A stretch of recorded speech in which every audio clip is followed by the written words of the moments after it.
বাজারে পয়সা নিয়ে যাও, বস্তু কিনে নিয়ে আসো। ট্রেনে যাও, পয়সা দিয়ে টিকিট কিনে নিয়ে। সব জায়গায় কিছু না কিছু লাগে। তো ভগবানের কাছে যাবে, এত দূরে যাবে,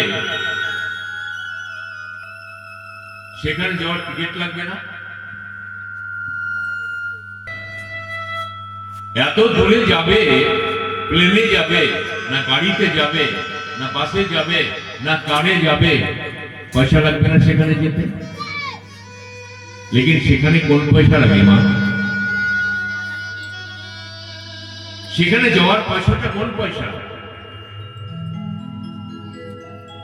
এই যে একটু আগে বললো না, কলিযুগে শ্রীমান মহাপ্রভু বলেছেন যে মহাপ্রভুকে আনার জন্য 50 বছর ধরে গঙ্গার তটে বসে না খেয়ে না দিয়ে তুলসী অর্পণ করেছেন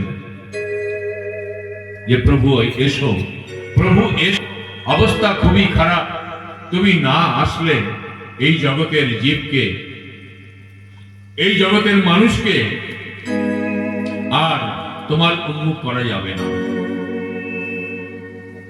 সেই কারণে অদ্বৈতাচারী আজকে আবির্ভাব হয়ে